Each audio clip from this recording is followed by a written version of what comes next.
Hey there, and good evening to you. Week 2 is upon us. Time to talk a little high school football once again with Krista Pirtle from the Waco Tribune-herald. Krista, last week, so many exciting games, so many big matchups.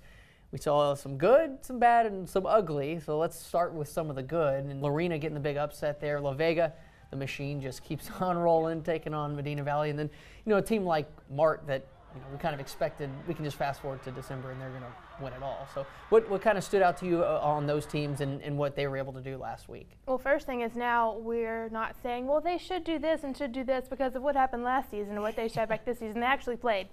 Yes. So now it's fun. Yeah. China Spring, their running back, set a school record with his yards in that game. But that was not enough because the linebackers at Lorena were like, hold up one second. Yeah. No, thank you. Yeah. Their defense really stepped up in that game. I know with the Pirates, they just keep doing what La Vega does. Yep. Coach Hyde's coach now, that's cool. They're just going to keep trucking over everybody. And Mart, my picks aren't ever very good, but I can just pick Mart and feel pretty good about that. Yeah, those eliminator leagues in the NFL, we just need one for high school. You can just pick Mart all the way through. Just ride them all the way to state. Yeah. That's when I'll be right for once. Yeah. Well, we talked about some of the teams that got off to a good start. How about some of the teams that maybe struggled a little bit? A game that you and I saw last week. Midway struggling against Trinity. Midway trying to break in a new quarterback. What did you see from that game? It was fine for the first half. I mean, it was a bit slow to start, but you kind of expect that with a new guy that's kind of getting things going. Fulbright still did well. Their offensive line was fine. But then that second half, it was like this flip switched, and everybody at the paper made fun of me. I call them the fumble fairies because the fumble fairies literally attacked, and they had 3 straight. Yeah. And that happened after an interception for the first drive. So it's just they couldn't ever get their footing after that, and Coach said, this is adversity. We have to learn how to deal with it. Pretty sure they will have learned.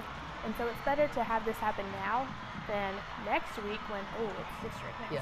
So happen now, get that done, and they should be fine. Yeah, and he played a tough non-district schedule for a reason to get this team ready. And U.S. Trinity is not a team you can make mistakes against and still expect to have success. So playing in the Cotton Bowl this week, that should be a lot of fun. A couple other teams needing bounce back performances, and China Spring and Bosqueville having opportunities to do that.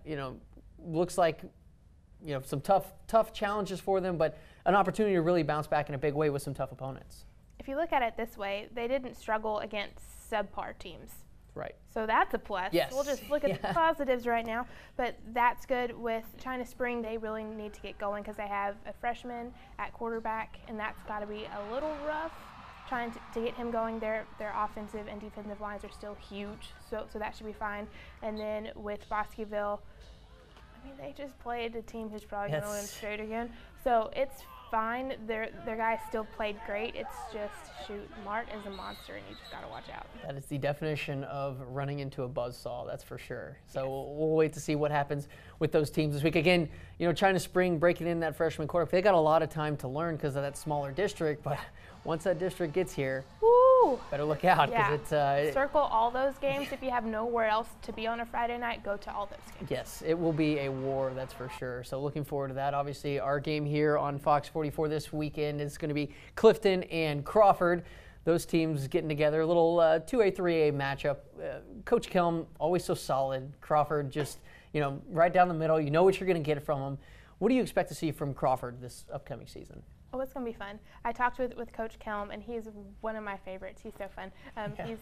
His main thing was they lost some pieces on defense. So his thing is, how can I put them not just in a correct spot, but in the right spot where we can excel from that. So that's one thing that he's been doing all last month, was trying to put that stuff in. I think they're looking pretty good after last week. And then Clifton, Mason did a great job. I think it was like 9 for 9 passing.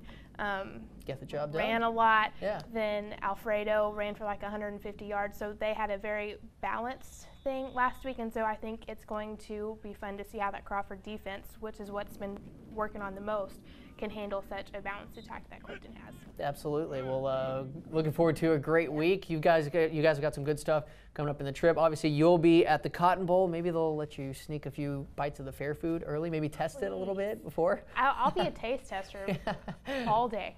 Well, Krista, thank you so much for joining us. Enjoy the games this week. We look forward to talking to you next week.